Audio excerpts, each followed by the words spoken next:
Scriptures today are from Psalm 27 and Luke 13, 31 to 35. In Psalm 27, we find a passionate cry to God for protection and shelter from very real enemies, as well as a strong declaration that God will bring that salvation in the here and the now. In the passage from Luke 13, we find Jesus saying that God desires to give that protection and shelter, perhaps even when we might reject it.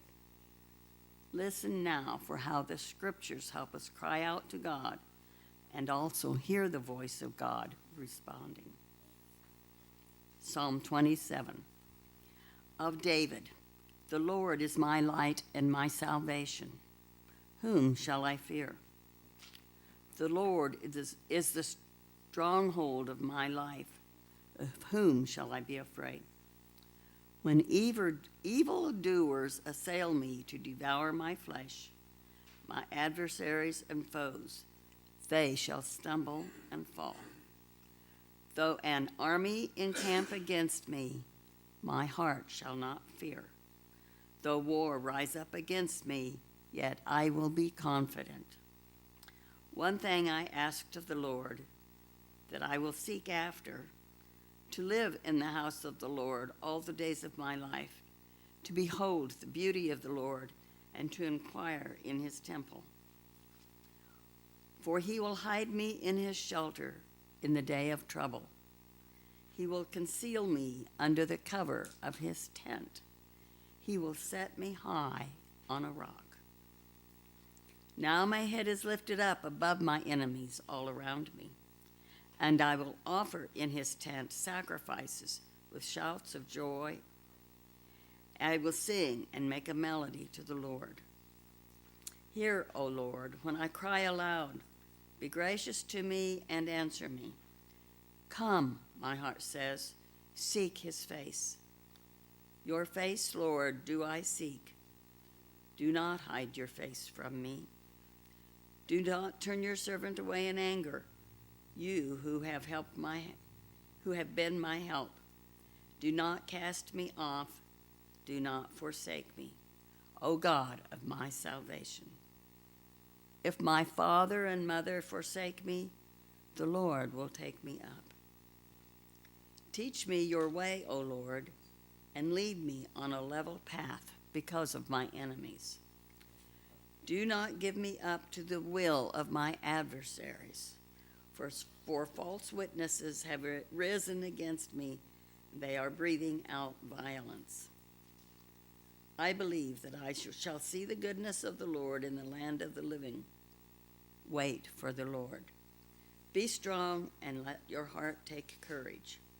Wait for the Lord. Luke 13, 31 to 35. At that very hour, some Pharisees came and said to him, "Get away from here, for Herod wants to kill you." He said to them, "Go and tell that fox for me. Listen, I am casting out demons and performing cures today and tomorrow, and on the third day I finish my work. Yet today, tomorrow, and the next day I must be on my way, because it is impossible for a prophet to be killed away from Jerusalem. Jerusalem, Jerusalem, the city that kills the prophets and stones those who are sent to it. How often have I desired to gather your children together as a hen gathers her brood under her wings, and you were not willing. See, your house is left to you, and I tell you, you will not see me until the time comes when you say, 'Blessed is the one who comes in the name of the Lord.'" My apologies for the way that I sound this morning. I am actually feeling considerably better than I did last week, although you might still not want to shake my hand for a little while. There's a lot of different expressions of this thing that we call faith within the Christian tradition. there's all these different things that show up in the various versions of Christianity. And some of them can look very different depending on where you are at and who you are talking about. For example, a Pentecostal worship service is a very different thing than a Catholic worship service. Although one time I did run across a church that called itself a Pentecostal Catholic church, which I'm still trying to understand that. There's this wide range of range of expression and experience within the Christian tradition. But there are a few things that kind of are shared across all of these different traditions. And these are sort of broad strokes kinds of things, but there are these rituals or movements or actions that are a part of our communal life together that we do all tap into in one way or another. For example, in all Christian traditions, in some form or another, we remember the death and resurrection of Jesus, usually through the ritual of what we call communion or the Eucharist. Baptism is another practice that shows up in some form or another across the Christian traditions. This year, as we look towards Easter, during the time that we call Lent, we are spending some intentional time at the end of our worship services engaging in another one of these core practices of the Christian life, which is the practice of confession and assurance. Now, to be sure, the practice of confession and assurance takes a wide range of forms depending on where you look in the Christian tradition. Sometimes it happens sitting one-on-one, maybe sitting in a confessional booth. Sometimes it happens boldly and publicly and is done as a group. Sometimes it happens silently between ourselves and God. But wherever the setting, it is an important part of the Christian experience. And it's worth noting that it is a practice, or maybe even just a movement that we might say, that has two parts that must be held together. And without both parts, each one is somewhat incomplete. The two parts are both confession and assurance. First is the confession. We might think of, when we say confession, sometimes we might narrowly think of confessing our sins, but it's really broader than that. It's this movement of coming towards God and naming our brokenness, our failures, our pain, whatever it is that might be separating us from the love of God or the love that we can share with other people. It's a cry out to God for help. The second then comes in the message of assurance. After crying out to God, we then hear the words that God has heard our cry and is coming to our aid. We hear the words of healing, of salvation, of reconciliation, words that not only meet us in our brokenness, but also words that help move us out of that brokenness as well. Words that remind us of our first identity as children of God. And the thing is, we need both parts of this practice. Both the confession and the assurance, because if we only focus on one of them, then we wind up with a very skewed sense of ourselves and of God. If we only focus on confessing our sins and our brokenness, well, that eventually just leads us down a path where all we can see is the depravity of humanity and the evil that is in ourselves and in our world. Only focusing on confession can quite seriously lead us to something of a spiritual depression of sorts that does not feel like good news. But then, on the other hand, if all we do is simply hear the words of assurance and God's grace, and we never do the work of confessing, well, then we start to get the message that, well, God is just perfectly happy with everything that we're doing and just gives us a nice little pat on the back, which is dangerous because it leads us to become stagnant in our faith and our discipleship. It allows us to become complacent and stop growing and learning and seeking out ways to be more like Christ. So yes, we need assurance and grace from God, but we also have to take seriously the practice of confession, because together they spur us on to the next steps in our journey of faith. They move us closer to God. Confession and assurance is a key practice in the Christian life. It's what helps us continue to return again and again to God when we stumble. It's what helps us take the daily steps to become more Christ-like in all that we do.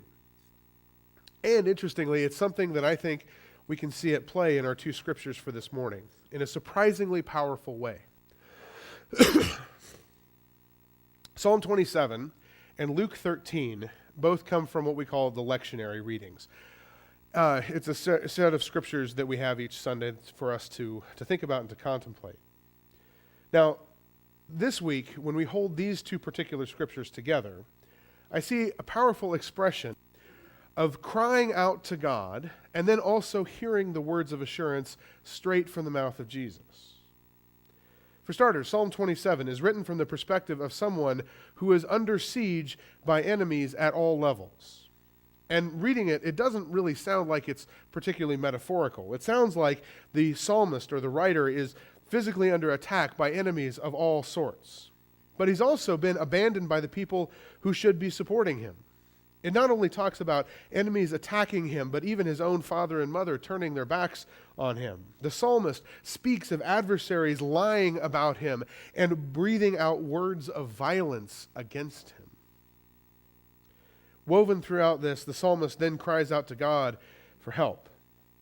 He begs God not to turn away from him in this time of trouble and need. He expresses this deep longing to stay in the shelter and protection of the holy tent, the holy shelter of God, to be near the presence of the divine. And interestingly, the psalmist also speaks words of faith in what God will do and his belief that God will actually come through for him. Most famously, this psalm includes the line that even though he can't predict when, that he believes that God will still hear his cry and come to his aid in this lifetime. Verse 13 says, I believe that I shall see the goodness of the Lord in the land of the living. Psalm 27 is a cry out to God. It's a deep and urgent confession that we need God to save us. It expresses this need to come to God's shelter, to draw close to God, and to find ourselves protected under the house of the Lord. And interestingly, I think we can find the words of God's assurance and grace and protection spoken through Jesus. Now, to be fair, the psalmist in Psalm 27 is writing at a very different time and a very different context than the story of Jesus is. But still, I do see a connection here. Then I hear a powerful message from Jesus about the fact that, yes, God does desire to gather us together, to shelter us like a hen gathers her chicks under her wing. If Psalm 27 confesses that we are broken and we need God's protection, Jesus responds by saying, yes, he does want to gather you together under his protection. There's a clear call of confession and assurance here in these stories. But perhaps even more amazing to me is that Jesus' words of assurance go far beyond simply responding to someone who is crying out to God. What's amazing to me is that here Jesus is giving voice to the desire of God to bring people under the shelter and protection of God, even people who are actively trying to kill him. And that is pretty mind-blowing. In Psalm 27, there are enemies who are attacking the psalmist, and yes, the writer would like God to protect him from them and maybe even destroy the enemies. But in Luke 13, the people who are attacking Jesus are the very people who Jesus wants to gather together under his wing. I mean, the scene in Luke 13 starts with Jesus being warned that Herod, a local ruler, wants to kill him. And so Jesus responds by calling him a fox, which, by the way, is not a compliment. Anyways, he says, go tell that fox to just chill out for a little bit. I'm leaving in a couple of days anyways. After which he turns to Jerusalem, and he has this whole lament for the city of Jerusalem. Jerusalem, Jerusalem, the city that kills its prophets and stones those who are sent to it. Then later he says, and see, your house is left to you, which is kind of a way of saying that he knows that they have and will continue to reject him as well. In this short story, we have these clear clues that Jesus, first of all, knows about the history of the Jewish people rejecting and killing prophets like him in the past, and he knows pretty clearly that they're going to reject him and probably kill him in the very near future as well. And he's just been told of an active death threat from a local ruler. And even still, he says, how often I have desired to gather your children together as a hen gathers her brood under her wings. I mean, Jesus is not just speaking to the psalmist or anyone else who cries out to him for salvation and protection. Jesus is speaking these words of assurance, this desire to gather people together, even people who have actively rejected him and who are even trying to kill him. That, to me, shows the depth and the breadth of the love that God has for all of humanity. I think it also calls us to reflect on our own walk with God. As we now turn to a time in our service where we offer our own confessions and cry out to God and then receive the assurance of God's salvation in return. But as we enter into this time, I think the challenge that we can all wrestle with today is whether or not we are crying out to God in confession of our own brokenness. Or whether we find ourselves like the people in Jerusalem, walking away from Jesus, not recognizing that God is the one that we need to turn to.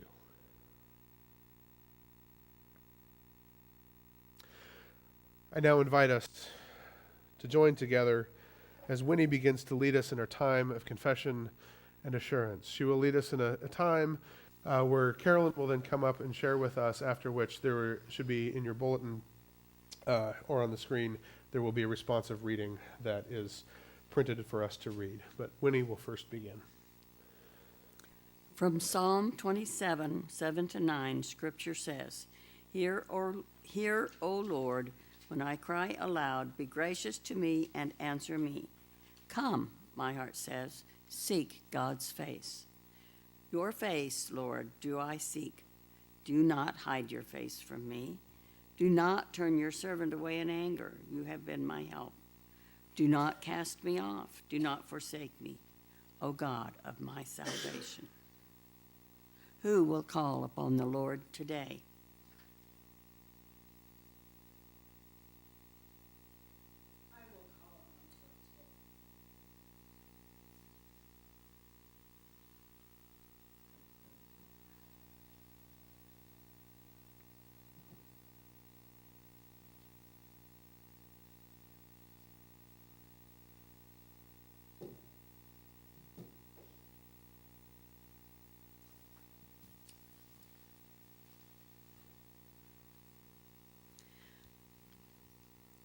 Actually, I will confess that the Lord has actually called me.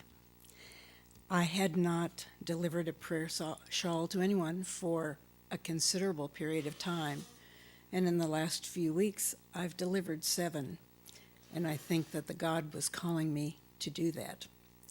In each case, I have delivered it in your name because they were your prayer shawls provided out of your bounty and your concern. I confess that I want to continue listening for God's call to me.